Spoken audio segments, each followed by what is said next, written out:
Denver, 2075. The mile-high city became the 5 million city.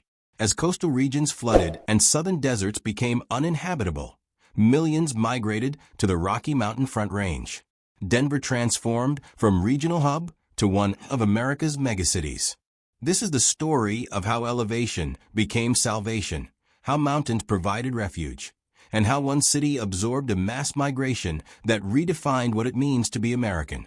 It began gradually, then suddenly. Throughout the 2030s and 2040s, Denver's population grew steadily as people sought cooler climates.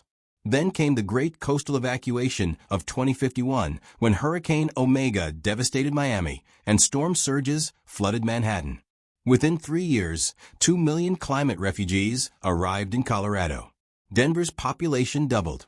The city faced a choice: close borders or expand radically. They chose expansion. Housing became the immediate crisis. Every apartment, basement, and spare room filled within months. Tent cities appeared in parks. The state declared a housing emergency and implemented radical solutions. Modular housing factories operated 24/7. Zoning laws were suspended. Height restrictions eliminated. Within 5 years, Denver built more housing than the previous 50 years combined. Desperation bred unprecedented construction speed. By 2075, Denver's skyline is unrecognizable. Towers reach 60 stories. Densities rival Manhattan. But this isn't traditional sprawl. The city built vertically and efficiently. Mixed-use towers combine housing, offices, schools, and shops. You can live your entire life within 3 blocks. The car-dependent Denver of the past died. The walkable megacity replaced it. Necessity redesigned urban form completely. Water remained Colorado's eternal issue. The Colorado River Compact collapsed in 2047 when the river stopped reaching the ocean. Legal battles raged for decades. Denver invested heavily in water recycling, rainwater capture, and finally desalination plants, pumping from the Pacific through massive pipelines. Every drop is used 5 times before discharge. The city that once watered lawns freely now treats water like liquid gold. Transportation underwent total revolution. The light rail expanded to cover the entire metro area. High-speed rail connects Denver to Cheyenne, Colorado Springs, and Albuquerque. Underground tunnels move cargo. Personal cars are banned in the urban core. Bike lanes and pedestrian zones dominate. Public transit is free, funded by taxes on the wealthy newcomers. Movement became a public utility, not a private luxury. Maria Hernandez fled Phoenix in 2053 when temperatures made her neighborhood unlivable. She arrived in Denver with 2 children and 3 suitcases. Now she manages a vertical farm in the Capitol Hill district, growing vegetables for 10,000 residents. Her story is Denver's story: displacement, adaptation, contribution. Refugees didn't just take from Denver. They rebuilt it with skills, determination, and gratitude for refuge. The cultural transformation was profound. Denver absorbed people from Miami, Houston, Phoenix, and Los Angeles. The city became genuinely cosmopolitan overnight. Cuban restaurants sit next to Vietnamese faux shops. Languages multiply. The old Colorado culture, cowboy boots and country music, merged with urban sophistication.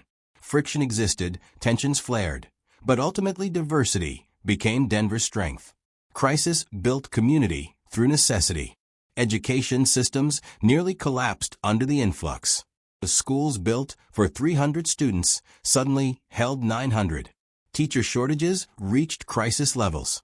The solution came from refugees themselves. Thousands of displaced teachers, professors, and educators. Denver created expedited certification programs. Within 2 years, schools stabilized. Refugees brought the human capital that saved the systems meant to serve them.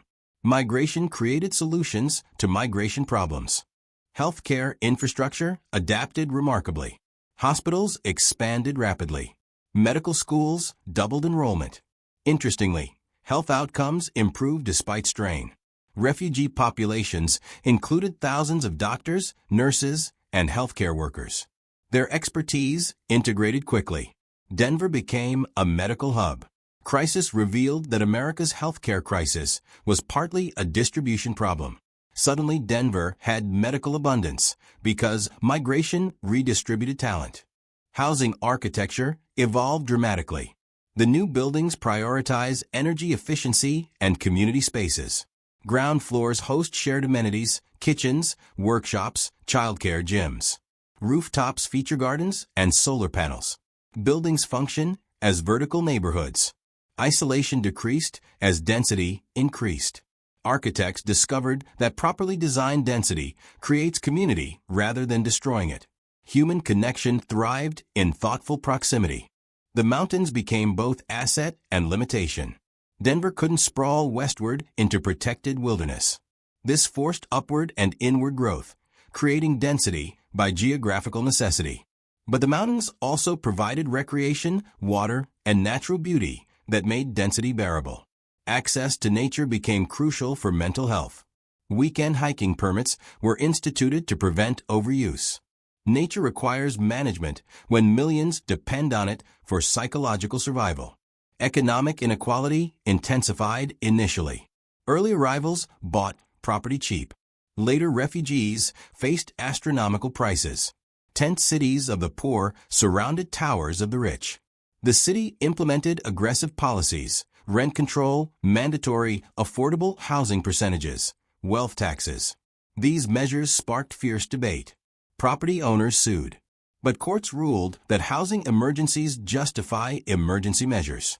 Economics bowed to survival necessity. Climate refugees brought trauma. PTSD rates among new arrivals reached 60%. Many lost homes, family members, entire communities. Mental health services expanded rapidly. Therapy became normalized. Support groups formed organically. Refugees helped each other process collective trauma.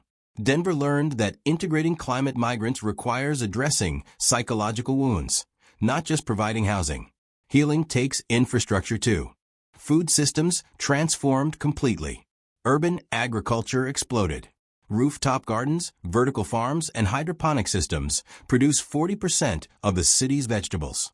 Community gardens fill former parking lots. Food production became decentralized and local.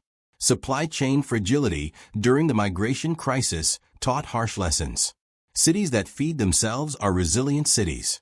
Denver embraced agricultural urbanism out of necessity. Political tensions erupted repeatedly. Longtime Coloradans resented the influx. Denver for Denverites movements gained traction.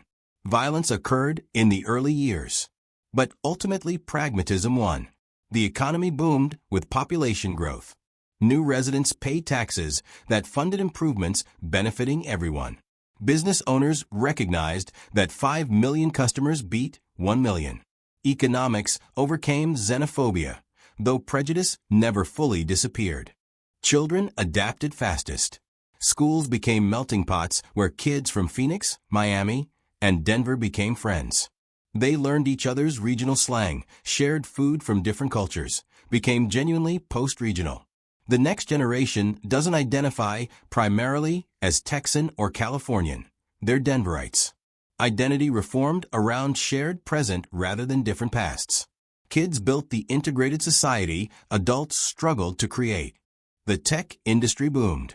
Remote workers who could live anywhere chose Denver for climate stability. Startups multiplied. Venture capital flowed.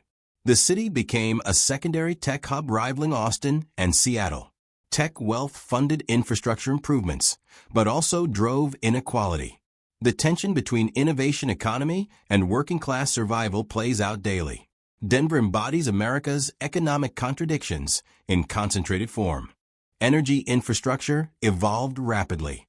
Solar farms cover eastern plains. Wind turbines line mountain ridges. The city generates 80% of its electricity from renewables. Battery storage systems provide reliability. Energy independence became strategic priority. When you're absorbing millions of people, you cannot depend on external power grids. Denver built resilience through local generation. Energy security is population security. Housing design prioritized efficiency over size. The average apartment shrunk from 900 to 500 square feet. Shared amenities replaced private ones. This wasn't poverty. It was intentional design. Smaller private spaces, larger communal spaces. The philosophy: you don't need your own gym, theater, or workshop if excellent shared ones exist downstairs. Space efficiency became a virtue, not a compromise. The arts flourished unexpectedly. Artists from across America brought their talents to Denver. Galleries multiplied. Street art exploded. Musicians filled venues nightly. The concentration of creative people in one city created a cultural renaissance. Denver's art scene rivals New York's now. Crisis displaced artists, but displacement concentrated creative energy. Culture requires critical mass, and migration provided it. Religious communities played crucial integration roles. Churches, mosques, temples, and synagogue-sponsored refugee families provided housing assistance and taught newcomers local customs. Faith communities bridged cultural divides when government couldn't. Interfaith councils coordinated relief efforts. Spirituality provided meaning when everything else felt chaotic. Religious institutions became integration infrastructure. Faith required action, and communities acted. Sports became unifying force. The Broncos, Nuggets, Rockies, and Avalanche gained millions of new fans. Refugees adopted Denver teams as integration ritual.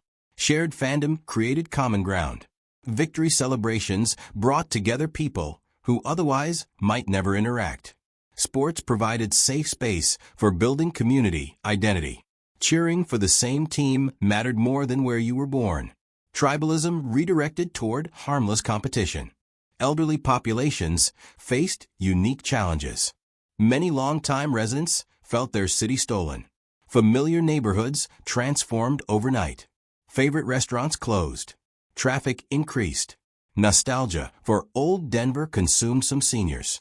But many elderly also welcomed newcomers, recognizing that youth and diversity revitalized an aging city. Generational divides emerged but weren't absolute. Some older residents became refugee advocates. Age didn't determine response to change. Law enforcement struggled initially. Crime spiked during the chaotic early years. Overwhelmed police couldn't maintain order. Vigilante groups formed. Violence escalated. The turning point came when the city implemented community policing models brought by refugee officers from other cities. New approaches worked where traditional methods failed. Crisis imported solutions along with problems. Diversity in policing strategy proved as important as diversity in population. Climate itself became unpredictable. Denver's weather always varied, but patterns destabilized further. Summer temperatures increased 10 degrees. Winters brought both record cold and unseasonable warmth. Wildfires threatened suburbs regularly. The mountain climate that attracted refugees also changed. No place escaped climate disruption completely. Denver was better, not perfect. Relative safety, not absolute. That distinction mattered for managing expectations and maintaining resilience. Retail transformed completely. Malls died rapidly. Small local businesses thrived in dense neighborhoods. Every block has cafes, grocers, and services. The 15-minute city became reality. Everything you need within walking distance.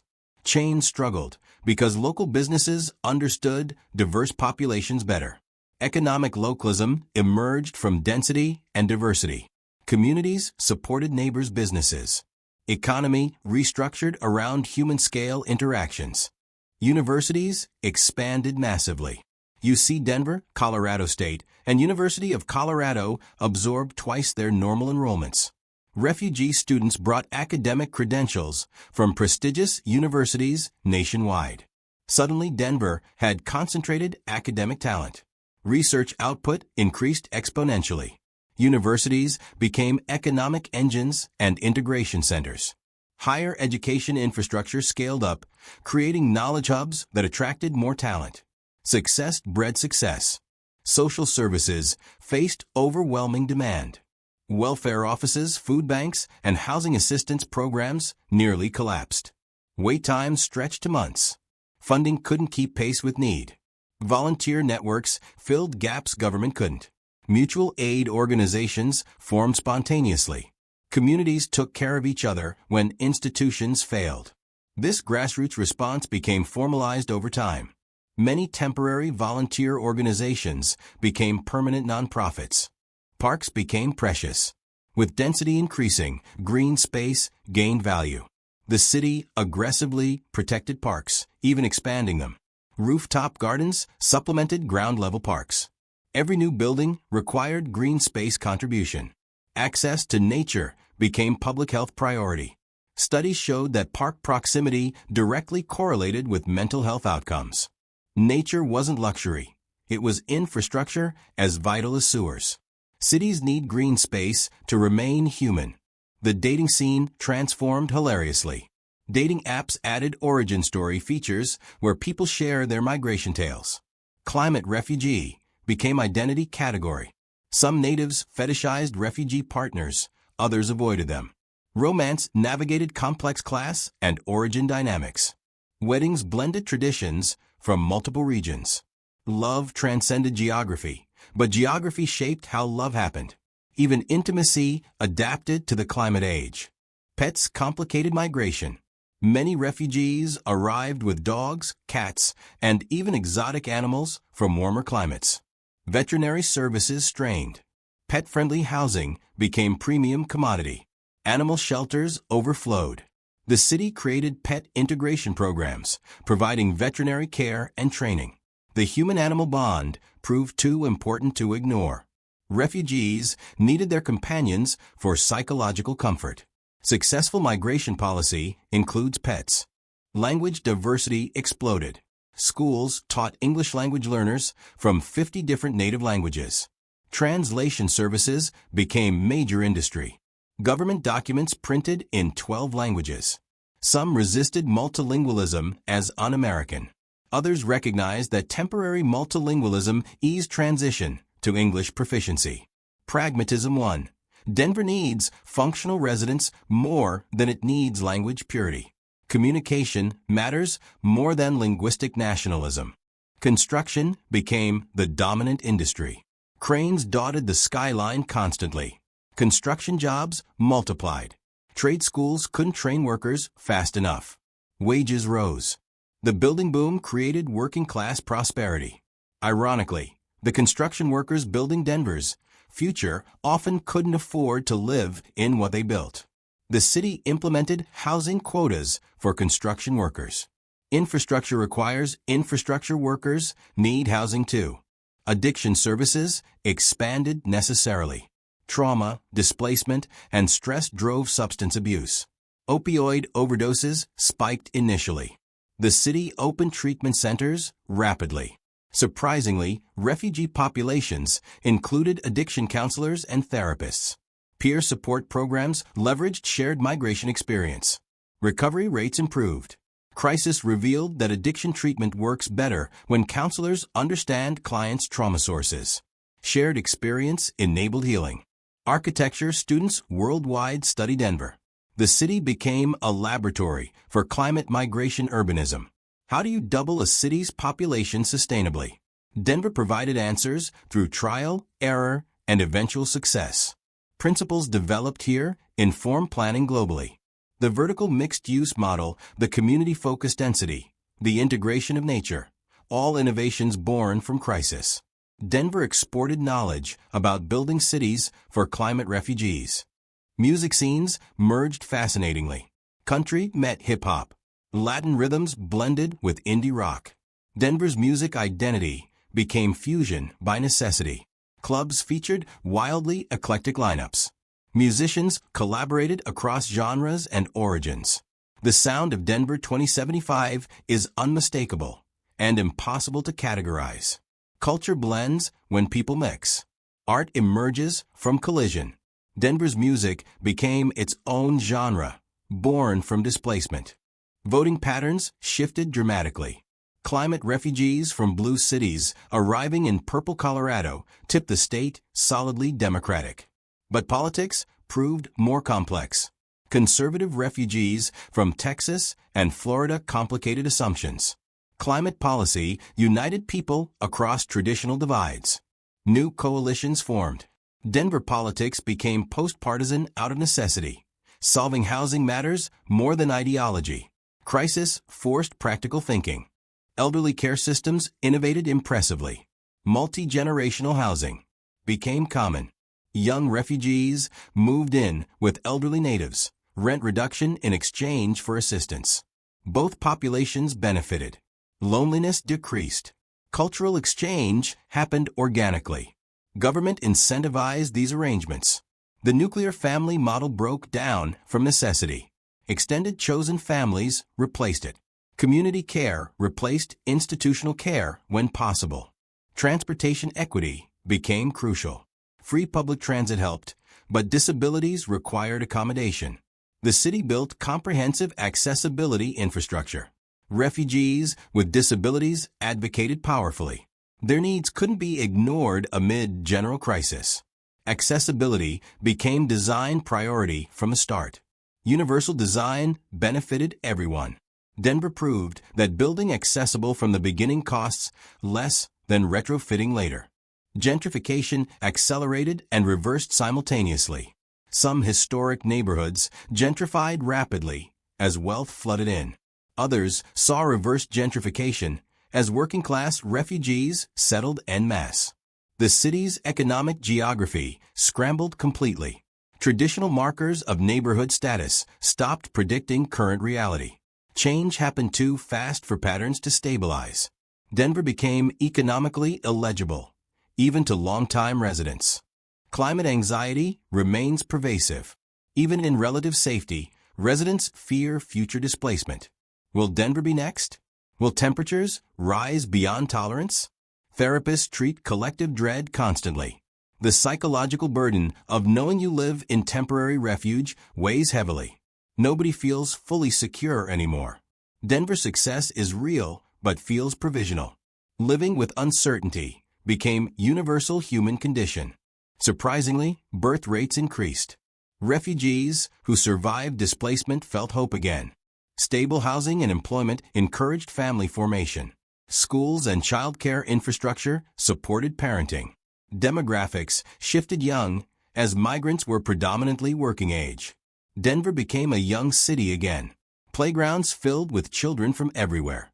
Life continued. Humanity's drive to reproduce persists even through crisis. Hope has children. Libraries evolved into integration centers. They provided internet access, job search assistance, language classes, and community meeting spaces. Libraries became 21st century settlement houses. Usage increased 500%. Funding expanded to match. The library system proved that public institutions mattered desperately during crisis. Information access and community space are infrastructure. Libraries saved lives by enabling adaptation. Coffee culture exploded. Cafes became third places where communities formed. Every corner has a coffee shop now. They function as offices, meeting spaces, and social hubs. Baristas know regulars' names and orders.